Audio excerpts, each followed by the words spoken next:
again, this is really about conducting an effective career search, given kind of the changes that have happened with our environment and the changing landscape. And then obviously it's going to be a little bit more difficult to juggle some career puzzle pieces in kind of the virtual landscape. So as Alyssa mentioned, my name is Jared Bolton. I'm our Director of Campus Recruitment here at Northwestern Mutual, Greater Tampa Bay. I kind of wear two hats. I'm also our diversity and inclusion leader. So if you have any questions about that, I'd love to talk about NM's D&I and really what we're doing in that space as someone who's kind of leading in a lot of that space, especially when it comes to finance. So moving forward, this works. Let's see. There we go. So I want to touch on a culture index. So this is a piece of assessment, I guess you could say, that we use at Northwestern Mutual. So it really gives you an insight into how you're wired, your career DNA, if you will. There's no wrong profile, so you can see all the profiles here. There's really no wrong profile, but there's 18 basic patterns of what people tend to match when we look at their culture indexes. And so the reason why I want to start out there is because it's going to be difficult to find your dream job if you don't even know what industry or what type of work you'd really enjoy doing. So that's kind of what this piece does.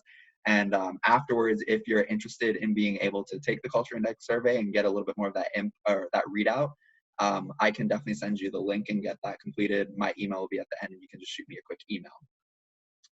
So the first construct that we measure on the culture index, you can kind of think about it like Myers-Briggs type indicator.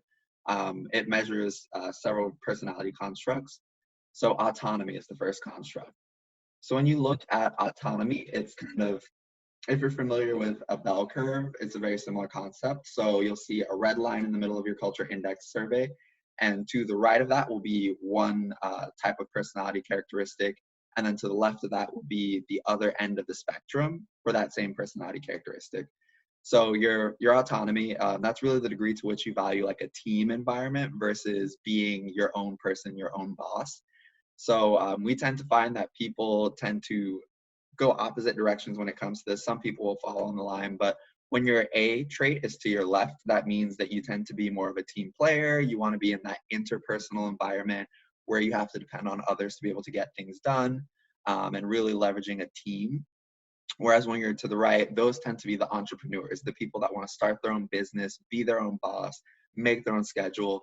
And when they're in team environments, they tend to get a little impatient or annoyed when they have to deal with other people or rely on other people to get things done. This by no means that if you're A right, that you don't enjoy working with people. You can enjoy working with people. You just don't necessarily want to depend on them to be able to get your job done or to be able to do things. So your next construct is going to be your B. We call this social ability. I tend to stray away from the word ability because it implies lack of ability, but it's essentially extroversion, introversion, similarly to Myers-Briggs type indicators. So we find people to the right tend to be more of your outgoing, talkative, extroverted kind of people, but there's also a certain personality characteristic of optimism and being sharing and things like that.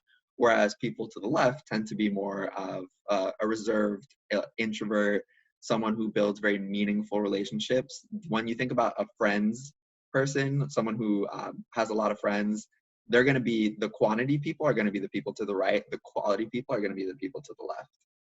So when you're in a role, salespeople tend to be to the right, not always, but tend to be. And people who want more analytical or roles where they kind of are able to keep to themselves and do keep more meaningful, smaller relationships will tend to be to the left. So when you look at C, that's your construct of pace. So pace is how quickly you like to move through things. And one cool thing that I'll mention as we move forward is some of these traits will combine. And when they combine, they create different ideas of what the trait should be. So C is one of those ones that combines with the next one that we'll talk about. But people who are C to the left tend to be very quick paced people that when they get a project, they want it done immediately.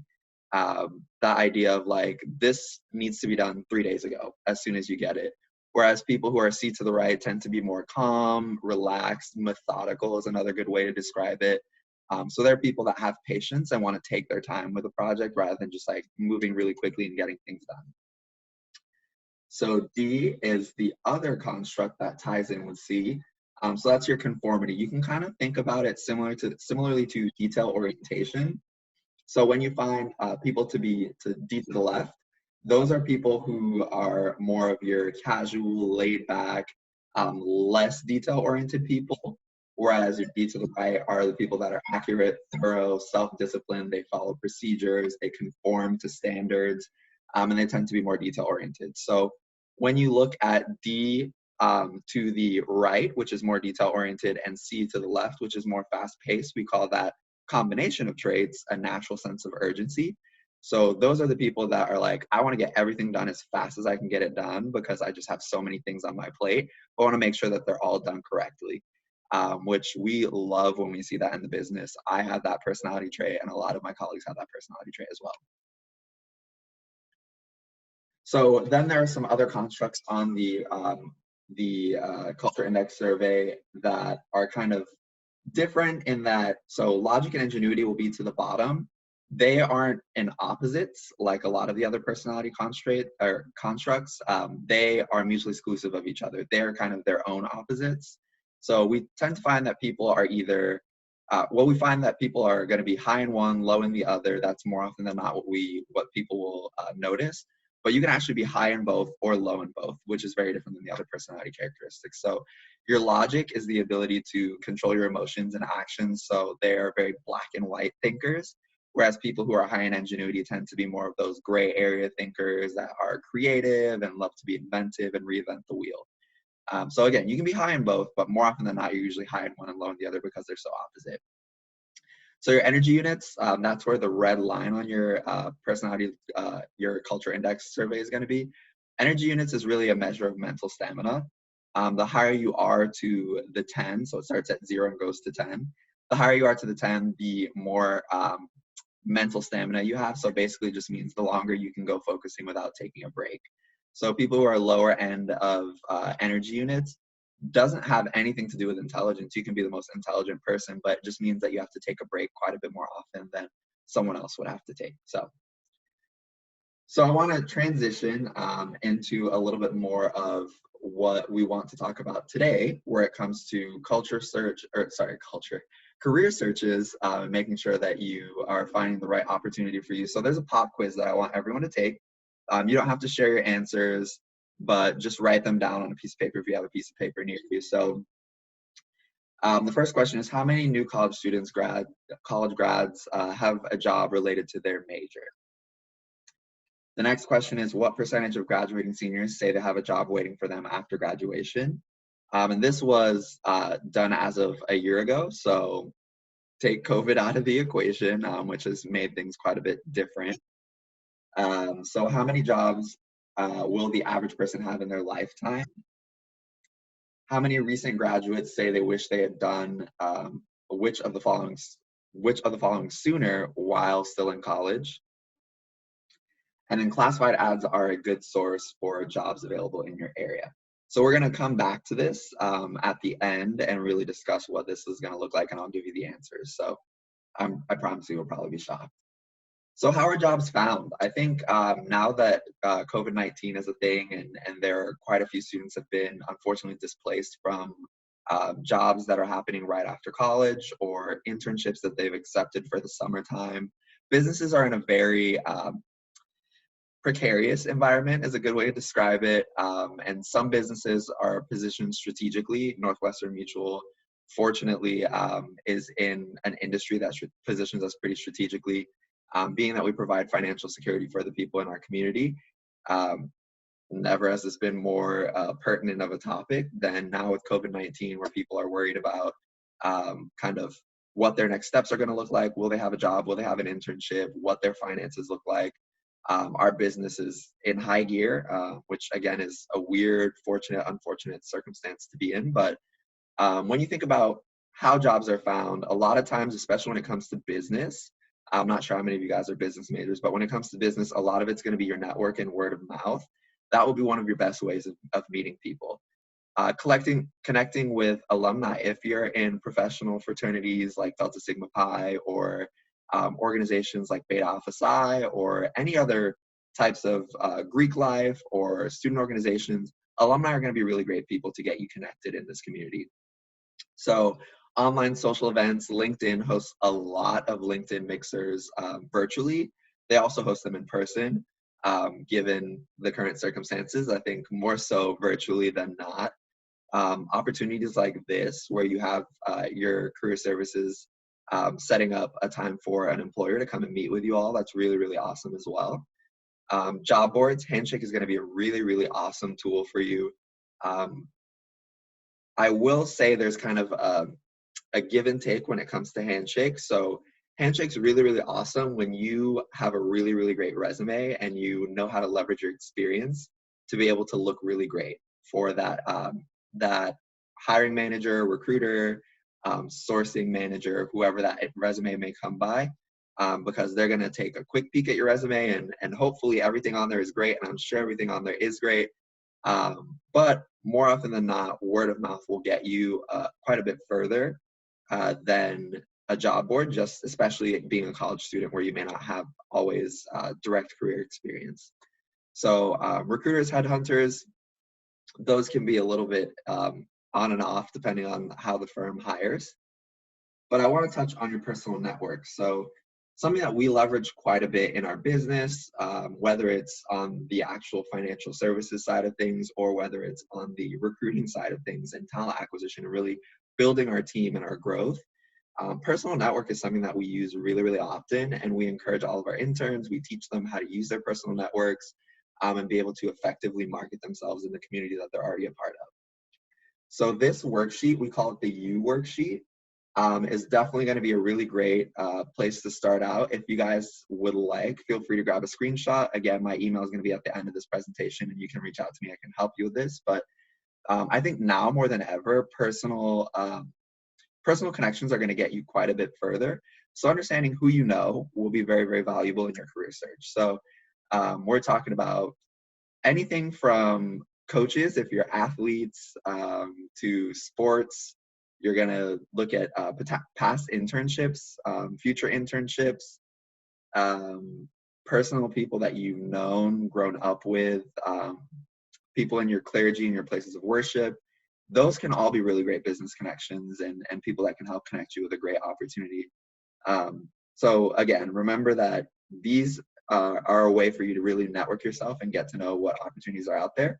So what we do for our students, we usually have them leverage the Discovering Your Network or U worksheet at some point in their business, but you look at kind of each type of connection that you can have or organization that you're a part of and list out 3 to 4 people who are like key players. So when you're looking at professors, you wouldn't necessarily do your TA because they may not have as many connections as maybe the head of your department. So you're going to look for more of those upper level connections, people who have the ability to do what we call sponsor. So sponsorship and mentorship being really great opportunities for you to grow your career as well. They have the opportunity to connect you with some more influential individuals as they themselves are more influential individuals. So Facebook, LinkedIn, and Twitter. This is from 2015. There was a job seeker survey where we found that most people tend to not understand kind of where they can leverage their socials and their social media to be able to network professionally. So Twitter, I won't necessarily say is as great of a place to find an opportunity, but Facebook can be a really great place. I know that a lot of our leaders are reaching out to the people in their Facebook connections and saying, hey, I know a lot of people have been affected by some layoffs and hiring freezes. So if you're open to new opportunities, we'd love to be a resource and have a chat and see if we can connect you, even if it's not at our firm. But LinkedIn, I would say more often than not, is going to be kind of the place where you want to spend a lot of time if it's not on Handshake. So Handshake and LinkedIn, I think, are going to be 2 really great places for you, 2 avenues that are really awesome to explore.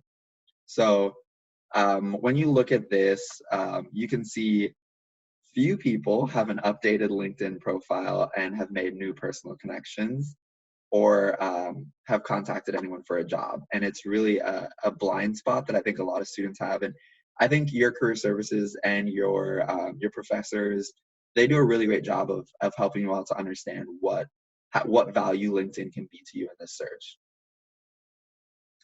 So job seekers are actively using social networks to find opportunities, and that's really a great place to be. So now that you've found the job, how do you get the interview? So having an elevator speech, whether that's physically an elevator speech in person or virtually now, or just having a quick kind of summary of your skills and traits and some leveraging some of your experience to be able to create kind of a professional draft of yourself that you can send out is going to be very helpful. So 30 seconds is really all you need. I wouldn't make it any more than that. You can do 60 seconds. 60 seconds is pretty solid as well, but making sure that you're keeping it very concise and high impact will be very, very relevant. And I think one thing that students often forget is to make sure that you include a little bit more of who you are. What are the things that you enjoy? What are groups that you're a part of that maybe aren't necessarily just business focused or just university focused? What are your passions? I think when it came to my interview, I'll leverage my own personal experience. My passion for diversity and inclusion, even though that wasn't any part of the job that I was interviewing for, really showed that I had conviction around people and helping people. And I think definitely helped me to get the job that I have today. So making sure that your elevator speech is timely again, and then don't forget what you've accomplished. So figuring out how to create a narrative. Your elevator speech shouldn't be your resume. It shouldn't just be disjointed of like, I've done this, and I've done this. It should be a full narrative of, my name is Jared Bolton. I'm the director of campus recruitment at Northwestern Mutual. I have a really big I started my college career in student life and engagement, and I worked quite a bit with students, and I really just have a passion on helping college students find opportunities. So that's how I became the director of campus recruitment. And in my role as director of campus recruitment, I've been able to expand it to the diversity and inclusion space to really help college students get into opportunities that they may not have experienced otherwise. Boom, there's an elevator pitch. Came up with that on the spot, so feel free to use that. Really understanding how you can leverage your skill set will be valuable there. So I know I'm breezing through a lot of this, but if you guys have any questions, feel free to put them in the chat. I think I might be able to see the chat. If not, Alyssa, if you can help me by monitoring the chat, if anyone has any questions that pop up. Cool, so interviewing skills. I think it's really, really important now to get to the nitty gritty of why we're even having this conversation. It's all about interview skills. So leveraging how things are going to be different and the climate is going to be different now that more often than not, in fact, all of your interviews probably in the coming weeks, if not months, will be virtual or phone. So interviews have been pretty standard up until now. You come in, you give a firm handshake, you dress professionally, you make sure you're 15 minutes early to your interview. How does all that change in a virtual landscape? So now, oops, sorry. I'm giving you guys a little bit more information than I wanted to. There you go. Cool. So I think that a lot of this goes without saying. Let me see, someone jumped on. A lot of this goes without saying, but I want to make sure that I include it as well, just in case you maybe haven't experienced it. The first thing being dress professionally, and make sure you groom yourself, because ultimately, even though a virtual interview or a phone interview feels a little bit more casual, recruiters are still dressed professionally. They will still be expecting the same quality and level of an in-person interview, but just via Zoom or via GoToMeeting or whatever that may look like. Make sure that if it's an early morning interview and it's right after you wake up, I would say make sure that you go to a desk or a table or something, drink some water, say a couple sentences before you actually answer the call, because we can tell when you wake up 2 seconds before you answer the phone. And it does not look good for you, I promise. So it can create an unfavorable impression, even if that's not even really something that you were intending to happen. So another piece up, we have some people that are entering the chat. Awesome, more and more people are joining us. So for those of you who have just joined us, we're kind of talking about interview skills, how to navigate a virtual environment. And if you have any questions, we can follow back up towards the end. It's going to be a Q&A session. So moving right along here. So your background.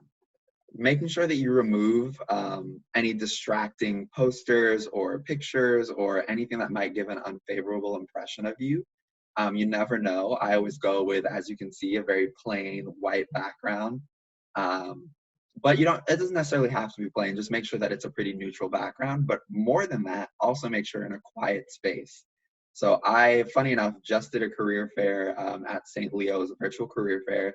And one of the students that popped into my room and wanted to learn a little bit more about our opportunities was, I don't even know where she was, to be honest, but there were people walking in and out of a door that she was right in front of. So don't position yourself in front of a door. And they were all talking behind her and I could barely hear her. So it doesn't create a very favorable impression.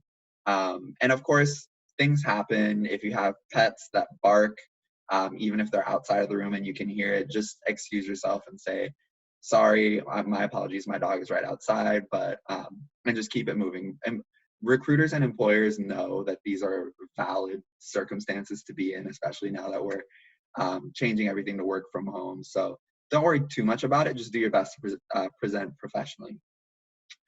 Making sure that you log on early and make sure that your webcam and audio work. I'm really glad that Alyssa joined me 10 minutes early because we were having some difficulties with audio. So making sure that that is a piece that you think about, because sometimes interviews are going to be 30 minutes, sometimes they're going to be an hour. And if you spend the first 10 minutes of the 30-minute interview trying to figure out how to even conduct the interview, it doesn't leave a lot of time for the employer or the recruiter to learn a lot about you. And another thing is maintaining eye contact as best you can. Just make sure you're looking at the screen and not like turning your head and looking all around at the things that are distracting you outside of the interview. Because again, recruiters can see you and they will notice these things. So just some tips and tricks for a virtual interview. So I want to go into the pop quiz answer key. I think this is going to be really, really interesting when you guys see a little bit more of what the actual facts are. So the first question was, how many new college graduates have a job related to their major? The next question was, what percentage of graduating seniors say they have a job waiting for them after graduation? Next question was, how many jobs will the average person have in his or her lifetime? Then many recent graduates say they wish they had done which of the following sooner while still in college. And then classified ads are truly a good source for available jobs in your area. So this is where I'm going to actually ask you guys to unmute yourself if you have a guess. So the first question, how many new college graduates have a job related to their major? Someone feel free to unmute themselves and share an answer. Is it 27? Yeah, it actually is. Awesome. Good job. Oh, hey, Monica. How are you doing? Hey, good. How are you? Good, good. Funny enough, Monica interviewed with us. So, hey, welcome back. Thank you. Awesome. So the next question, what percentage of graduating seniors say they have a job right after graduation? Someone feel free to shout an answer. 16.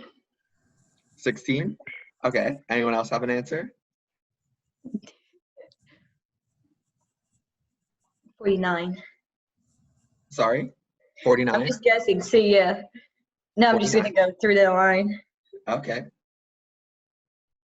So whoever guessed first was right. 16 is the answer. I just wanted to see kind of where all of your thoughts were as far as the gambit of answers. So it's definitely one of the places that is most advantageous to be in. I think that given, again, the current landscape that we're in, that number is probably quite a bit lower because some people have lost their internship opportunities. I actually just read an article shared with me by a member of our leadership team that some students are even like kind of giving up and realizing that they lost their opportunity. I am a firm believer that everything happens for a reason, and if things that are meant to be will be. So again, this is why it's really great when your career services department has people that have employers that come on and share opportunities with you. So 16 is the correct answer. So the next one, how many jobs will the average person have in their lifetime? 5 to 7. 5 to 7. 5 to 7. Gotcha. Anyone else have an answer? 7 to 9. 7 to 9, gotcha. Anyone else have an answer? Or is everyone pretty much agreed on 5 to 7 or 7 to 9? 5 to 7. Cool. So funny enough, it's actually 12 to 15, which I promise you guys are probably pretty shocked by. But when you think about it, how many jobs have you already had? A lot of you that are sitting on the call today, probably 5 to 7. Well, maybe not 5 to 7. I would say probably at least 3 to 5, being that a lot of your first jobs really set the foundation of the direction that you want to go in. And then you all being probably high achieving students will probably want to move up and advance in your career. So this is not necessarily in different industries or at different companies. This is just different jobs that you will have. So for example, myself, prior to graduation, I had maybe 6 jobs, all on campus, but 6 different jobs for sure. Then I had 2 different jobs right after graduation, and at Northwestern Mutual in general, in my 2 years, I've had 3 different jobs, in my 2 years. So I think the point of that question is really to impress upon you all the fact that it's okay to have a difference of kind of a different direction to go in. If you need to pivot in your life, you need to pivot in your life. And especially fresh out of college, sometimes you have to pivot in your life. Going back to that 27%, my degree is in psychology and I have business minors, but I wanted to get into industrial organizational psychology, and here I am in finance. So it's really being open to opportunities and realizing that you never know when something might just fall in your lap. So next question. Many recent graduates say they wish they had done which of the following sooner while still in college. I feel this is kind of a trick question, but go for your answers. All. Yeah, All. I think more often than not, when you see a Yeah. question that has an all option or all of the above, it's usually all of the above. So yeah, networking. I think that is one of the biggest assets that Northwestern Mutual has provided with me, the ability to network and the ability to understand how to strategically leverage networking to accomplish goals, meet new people, specifically in the D&I space. I've met so many people that are in other industries doing D&I work and really helping me to develop what I can do for our firm. So dreaming realistically big. I like that they made it realistically big. I think a lot of students sometimes can feel constraints when it comes to applying for that job after their graduation, or even in this period of time where things are kind of uncertain. Dream big, shoot for those opportunities. You never know what might come. Start early. If you're a junior or a sophomore, that's a really great time to really start looking at internships. I always use the phrase, leadership opportunities gets you an internship. So understanding how to strategically leverage your on-campus or off-campus community involvement will look really, really great on your resume to get you an internship. And then an internship gets you a job once you graduate. So the next piece, classified ads are a good source for available jobs in your area. What are the thoughts there? True. False. True, false. Okay, we've heard both of them. So false is actually what that one is. I think one of the key pieces when it comes to classified ads, Indeed, Craigslist, all those types of things, is just kind of it's indicative a little bit of the company, and a lot of companies will just put job postings there just to cover their bases. But more often than not, there is probably a better way to get in contact with a company, whether it's through a personal connection with someone who works there, or through a recruiting or talent acquisition professional that you can connect with on LinkedIn. There's going to be better ways to find a job and get connected to that job that will make you look a little bit better and more elevated. I actually just did another virtual career fair last week where they were talking about the job search and what avenues were the best to leverage. And someone brought up Indeed, and they brought up ZipRecruiter and a lot of those career roles. And those are great. We have postings on both of those sites. I think what we want to leverage more often, what we take a little bit more seriously, I guess we would say, or it gives you kind of a little bit more of a leg up, is when we have someone who we know and trust in our firm who's a high achiever or a member of leadership, and they say, hey, I met Monica the other day and she just really impressed me, so I want to make sure that I connect her with you, Jared. I'm going to be more likely to reach out to Monica and make sure that we have a conversation because someone I trust, someone who I know can vouch for Monica has connected me. So knowing how to leverage hiring professionals, your friends, the people in your networks, professionals that are professors, whatever that may look like, is going to be very helpful to you.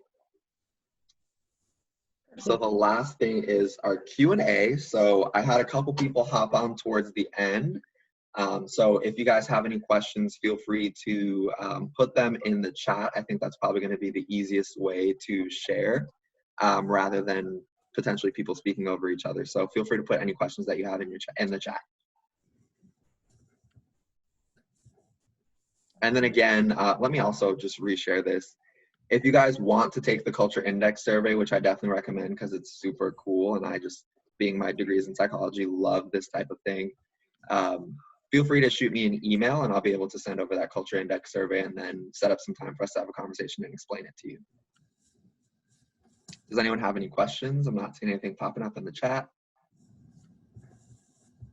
Nope.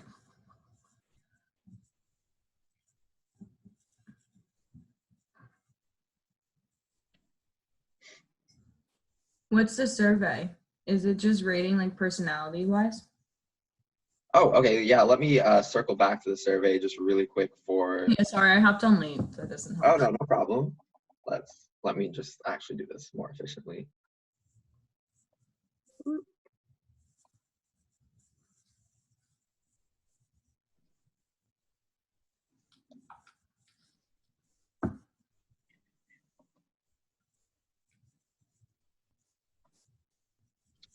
Let me share this with you guys.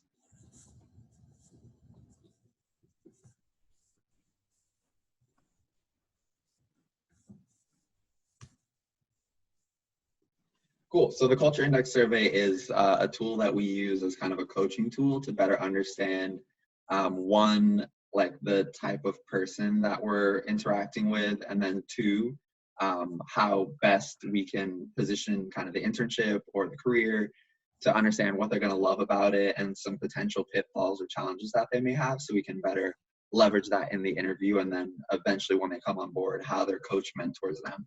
So to give you a quick rundown, each dot on this chart measures a personality construct. So the top dot being your A, that's autonomy, the degree to which you value a team environment or being your own individual. So people who are A to the right tend to be people who are really, really independent, the people that want to be an entrepreneur or build their own business. And then A to the left will be people who prefer team environments, people who want to work in an interdependent environment. So your B is your social ability. B to the right means you tend to be more extroverted. B to the left means more introverted. C is your pace, how quickly you move through things. C to the left being very fast paced. C to the right being more slower paced and methodical. And then D is your detail orientation or conformity. So D to the right are people who tend to value structure. They're very detail oriented. D to the left are people who are more go with the flow, free form, kind of less detail oriented people. Does that make sense? Yeah. Okay. Cool. So if you're interested in taking this and finding out what your personal Culture Index survey looks like, again, you can just shoot me an email. It's my first name so jared.k.bolton@nm.com. Okay, cool. Thank you. Mm-hmm.